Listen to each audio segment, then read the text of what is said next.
নমস্কার দর্শক বন্ধুরা, ঝুমার রান্নাঘরে আপনাদের সবাইকে স্বাগত জানাই। শেয়ার করছি নরম তুলতুলে আলু কুলচার রেসিপি। চলুন রেসিপিটা দেখে নেওয়া যাক। প্রথমে আমি একটা পাত্রের মধ্যে 1 কাপ ঈষৎ উষ্ণ গরম জল নিয়েছি, আর এর সাথে ছোট চামচের 1.5 চামচের মতো চিনি নিলাম, আর প্রায় 1 চামচ ইস্ট, ড্রাই ইস্ট নিয়েছি। ভালো করে মিশিয়ে নেব। 20 মিনিটের জন্য এটা রেস্টে রেখে দিলাম। এবার একটা বড় সাইজের পাত্রের মধ্যে 2 বড় কাপ ময়দা, নুন আর ফ্যাটানো টক দই 2 বড় চামচ। এখানে যেন কোনোটাই ঠান্ডা না হয় খেয়াল রাখতে হবে।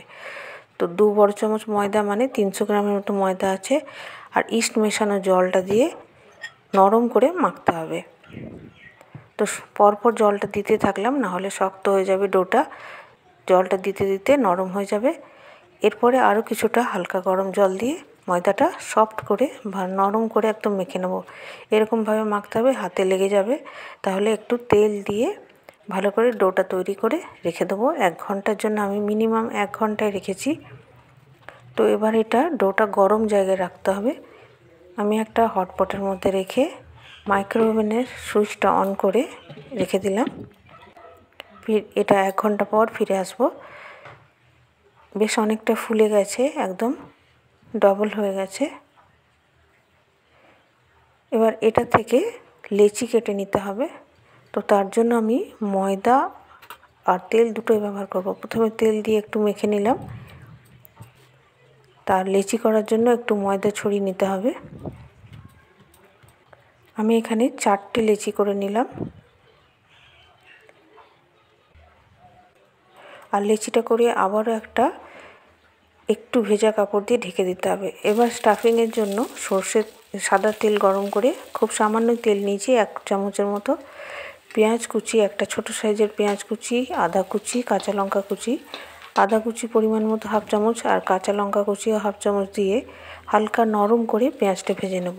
আর এর সাথে 1/2 কাপ সয়াবিন পেস্ট বা সয়াবিনটা সেদ্ধ করে পেস্ট করে নিয়েছি। তার সাথে প্রিজার্ভ মটরশুঁটি, নুন, ধনে গুঁড়ো, জিরে গুঁড়ো, গরম মশলার গুঁড়ো ভালো করে দিয়ে ভাজা ভাজা করে নেব। স্টাফিং একটু ড্রাই করে নিতে হয়, তাই ফ্লেমটা হাই করে ভালো করে যেন সয়াবিনের কাঁচা ভাবটা চলে যায় ততক্ষণ নাড়াচাড়া করে নেব।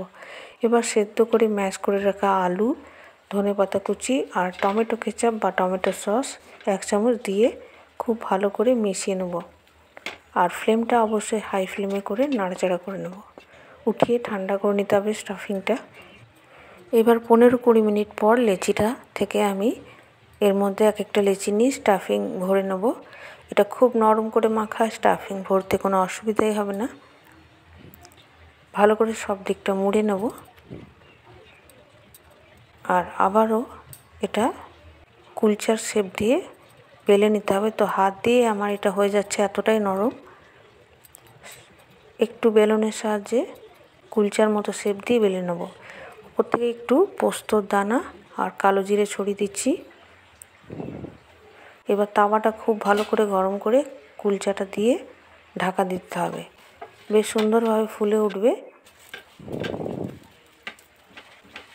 আর খুবই নরম তুলতুলে হবে, তবে লো ফ্লেমে করব না, তাহলে শক্ত হয়ে যাবে।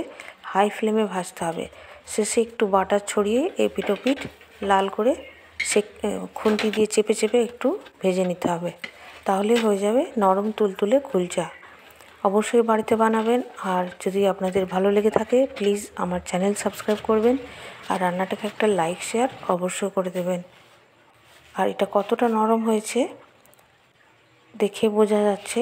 এবার আমি একটা টুকরো করে দেবো। এটা খুবই গরম, আমি একটু ছিঁড়ে দেখিয়ে দিলাম। দেখে বোঝা যাচ্ছে কতটা নরম হয়েছে। তো বন্ধুরা, আবার অন্য ভিডিও নিয়ে দেখা হবে। ভালো থাকবেন, ধন্যবাদ।